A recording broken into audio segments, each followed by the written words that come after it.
हिरण्यकशिपु विष्णु भगवान से द्वेष मानने लगा। हिरण्यकशिपु अमर होने के लिए मंदराचल पर्वत की तलहटी में तपस्या करता था। उसकी तपस्या से ब्रह्मदेव प्रसन्न होकर के प्रकट होते हैं और कहते हैं कि वत्स वरदान मांगो। हिरण्यकशिपु कहता है पिताजी मुझे अमर बना दीजिए। ब्रह्मा जी कहते हैं अमर तो नहीं बना सकता, क्योंकि ये मृत लोक है, आया है सो जाएगा, राजा रंग फकीर। कोई और वरदान मांगा। अब है देते भैया, बुद्धि बड़ी लगाई। ब्रह्मा जी को ही लूटना चाहा। बोले हे पिताश्री मुझे ऐसा वरदान दीजिए, ना दिन में मरो ना रात में मरो, ना अस्त्र से मरो ना शस्त्र से, ना 12 महीने में मरो, ना धरती पे मरो, ना पाताल में मरो, ना अंदर मरो, ना बाहर मरो। आपकी बनाई सृष्टि के किसी प्राणी से ना मरो, ना देवता से मरो, ना पशु से मरो। ब्रह्मा जी कहने लगे तुम मरेगा कैसे? बोले मुझे मरना ही नहीं है। ब्रह्मा जी ने वरदान दे दिया। वरदान को पाकर ब्रह्मा जी ने समस्त देवताओं पर विजय प्राप्त कर ली। सभी देवताओं को अपने अधीन रखने लगा। देवता घबरा करके भगवान नारायण के पास गए, प्रभु हमारी रक्षा करो। भगवान ने देवताओं से कहा तुम चिंता मत करो, क्योंकि जब जब इस संसार में यदा देवेषु वेदेषु गोषु विप्रेषु साधुषु धर्मे मयि च विद्वेषः सैव आसु विनश्यति। यानी जब कोई देवेषु देवता से, वेदेषु वेदों से, गोषु गायों से, विप्रेषु ब्राह्मणों से, साधुषु साधुओं से, धर्मे मयि यानी धर्म से, धर्मे मयि च विद्वेषः यानी और मेरे विष्णु से द्वेष करता है तो मैं उसका न चाहते हुए भी बंद कर डालता हूं। तुम चिंता मत करो देवताओं, समय की प्रतीक्षा करो।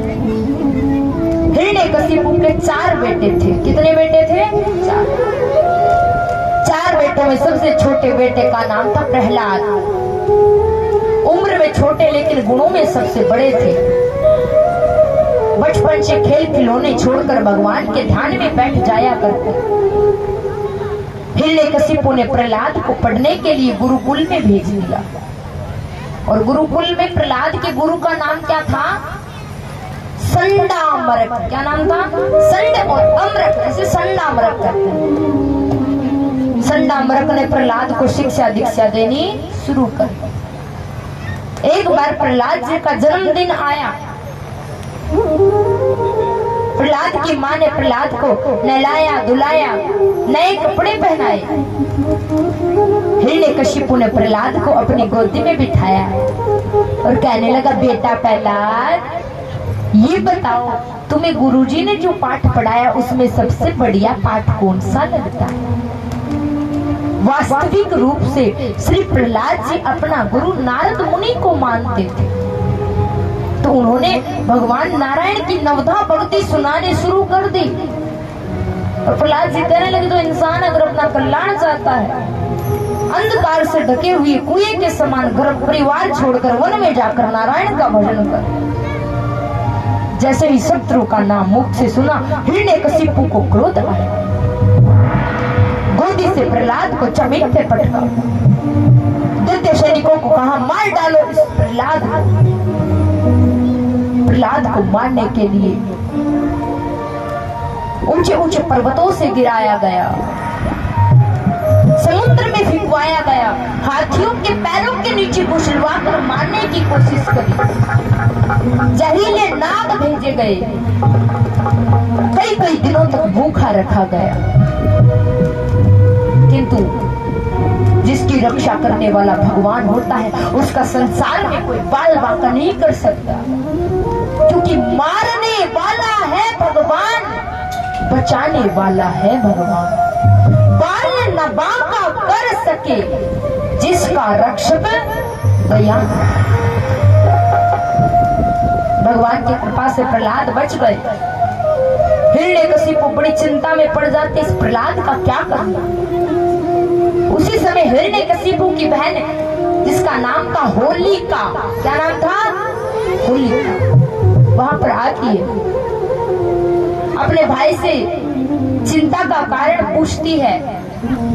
हिरण्यकशिपु ने सारी बात बताई। होलिका कहती है आपको प्रहलाद की चिंता करने की जरूरी नहीं है, क्योंकि मुझे ब्रह्मा जी ने वरदान में एक ऐसा कपड़ा दिया है, ऐसा चीर वस्त्र दिया है, अगर उसे ओढ़कर मैं आग में बैठ जाऊं तो मैं जलूंगी नहीं और प्रहलाद जल के मर जाएगा। फागुन की पूर्णिमा का दिन था, बड़ी सी चिता तैयार करवाई गई, लकड़ी और गोसों से बनी चिता पर होलिका गोदी में अपने भतीजे प्रहलाद को लेकर के बैठ गई। चारों तरफ सैनिकों ने पहरा दे दिया कि कहीं प्रहलाद भाग न जाए। उसी समय भगवान की प्रेरणा से ऐसी हवा चली कि होलिका का चीर वस्त्र उतरकर प्रहलाद पर आ गया। और बुआ जी तो जड़की मर गई और भतीजो बच गो। एक कवि बड़ी सुंदर बात करते, होलिका बुआ कैसे जली।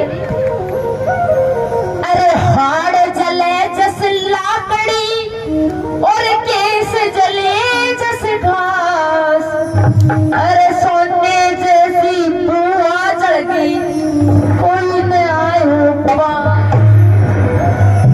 सोने जैसी कोई बुआ जल गई कोई पास न आया। उसी दिन से ये होली का त्योहार मनाने की परंपरा शुरू हुई। हम होली मनाते ना भी गई होली, क्योंकि उस दिन फागुन की पूर्णिमा थी। अब हम देखे गांव में बड़ी सी होली बनाते, बीच में वृक्ष की हरी टहनी लगाते कि ये प्रहलाद है। एक बंदा आएगा और उसको प्रहलाद जी को निकाल के दौड़ के जाएगा, प्रहलाद को जलने नहीं देते। तभी से ये होली की परंपरा शुरू। होलिका के मरने के बाद हिरण्यकशिपु ने सोचा प्रहलाद का क्या करूं, पुनः गुरुकुल भेज दिया। एक दिन गुरुकुल में गुरु संडामर्क कहीं बाहर गए हुए थे। प्रहलाद ने बच्चों को अपने चारों तरफ बैठाया और कहा देखो, इस उम्र में खेल कूद छोड़कर भजन करना चाहिए। बच्चे कहते हम तो छोटे, भजन कैसे करें, हमें तो करना ही नहीं आता, भजन बड़े होके करेंगे। प्रहलाद जी बताते देखो भगवान के भजन का प्रभाव ऐसा है कि मुझे मारने की कितनी कोशिश करी किंतु मेरा कोई बाल बांका नहीं कर पाया। अगर तुम्हें भजन कीर्तन करना है तो मैं सिखाऊंगा। प्रहलाद ने एक एक बच्चे को छुआ, सब कीर्तन करने लगते। सारे बच्चे तन्मय होकर कीर्तन में झूम करके गाने लगते, नाचने लगते। क्या नारायण नारायण हरि हरि, श्रीमन नारायण नारायण हरि हरि,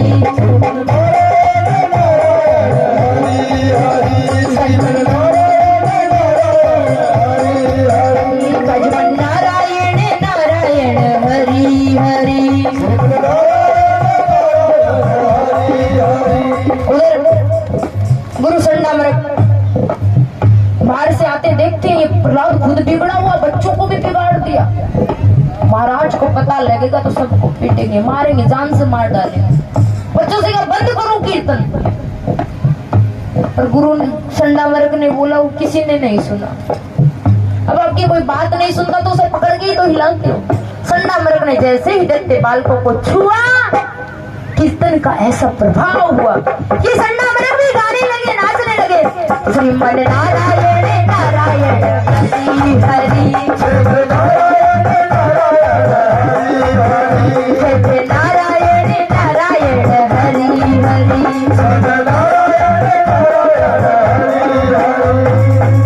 उधर हिरण्यकशिपु ने सोचा पता लगाया जाए प्रहलाद की शिक्षा कैसी चल रही है।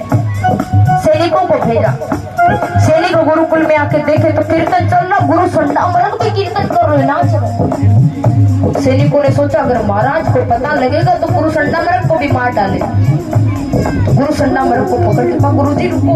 और कीर्तन का ऐसा प्रभाव हुआ कि वो सैनिक भी गाने लगे। उधर हिरण्यकशिपु ने सोचा मैं सैनिकों को भेजा, अभी तक लौट के नहीं आए। 2 और भेजा, 4 को और भेजा, लेकिन सबकी यही हालत, जो भी गुरुकुल में जाए उनको छुए जैसे बिजली के तार की कोई हाथ लगा ले और फिर उस व्यक्ति को दूसरा छू ले तो उसे भी करंट लगता है। उसी प्रकार उस कीर्तन का ऐसा प्रभाव हुआ। क्या सारे क्या नाचने लगे, गाने लगे। श्रीमन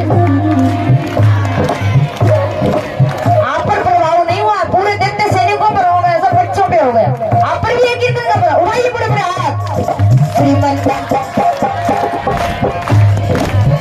श्रीमन आपसे ज्यादा बच्चों पे प्रभाव है, आप पे तो मुंह से मुंह खुलता ही नहीं है, बात कितनी करवा लो। और वो पूरा पूरे पूरे हाथ उठाइए। भजमन नारायण श्रीमन उठाइए पूरे पूरे हाथ। श्रीमन नारायण नारायण हरि हरि, श्रीमन नारायण नारायण हरि हरि,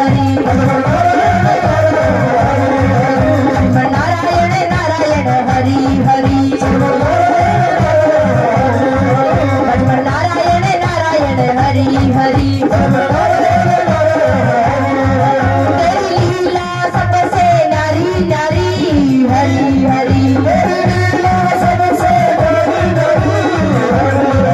तेरी महिमा प्रभु है प्यारी प्यारी, हरि हरि।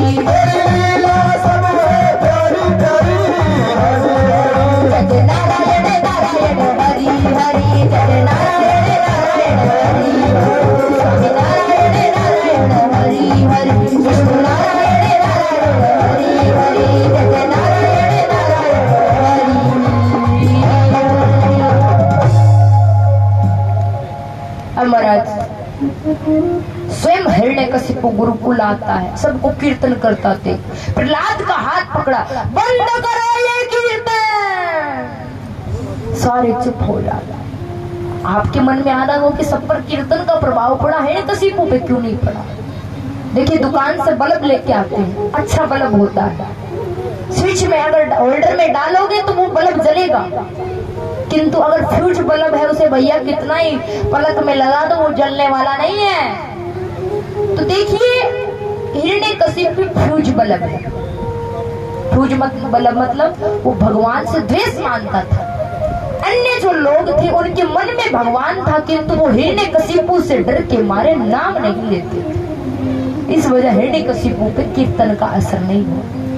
प्रहलाद का हाथ पकड़ के महल की डोडी पे ले आए। ए प्रहलाद, तू किसके बल बूते पर मेरी आज्ञा का उल्लंघन कर रहा है? तुम्हें इतनी शक्ति कहां से मिलती है?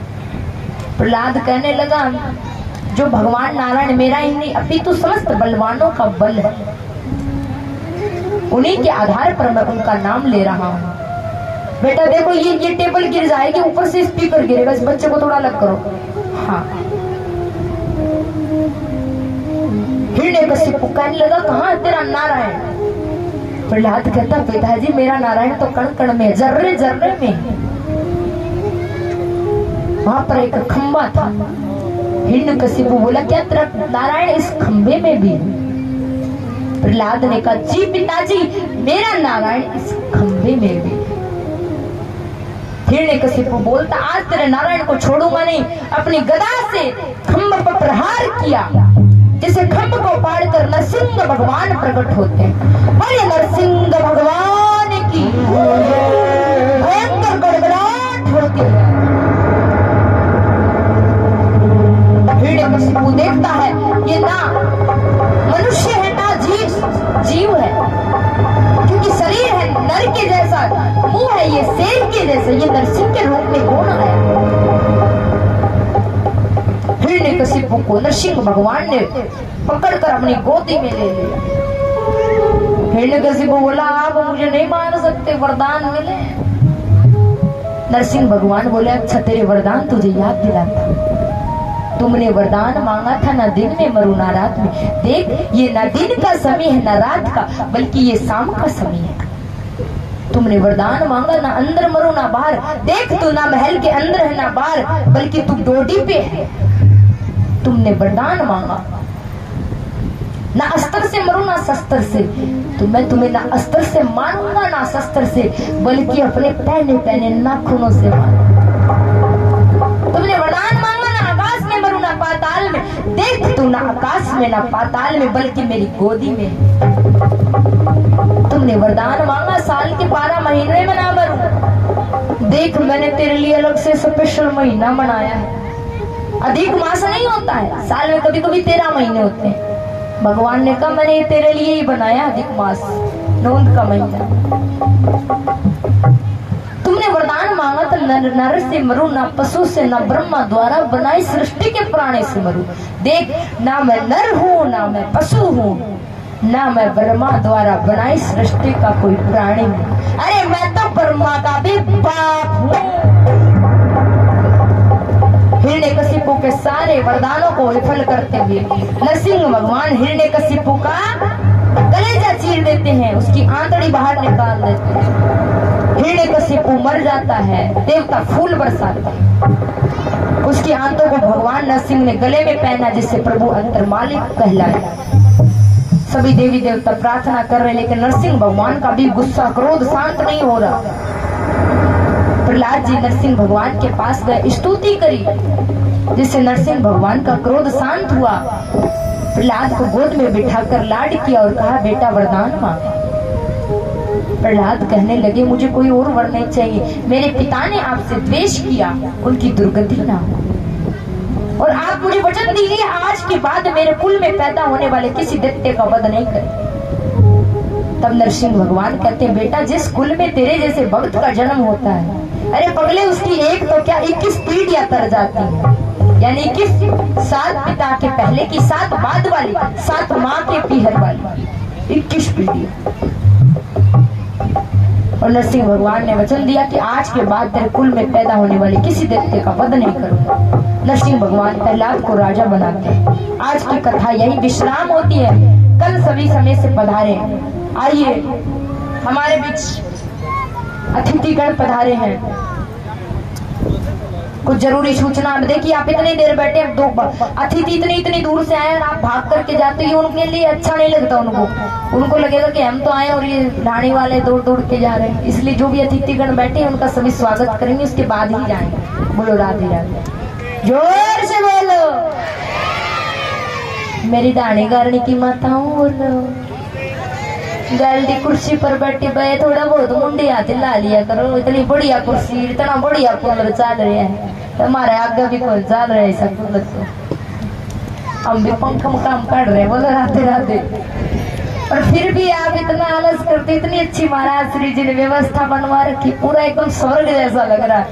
दोनों हाथ उठा के बोलो राधे राधे। भाई मैंने एक पर्ची दी थी, वहां पर्ची कित गई?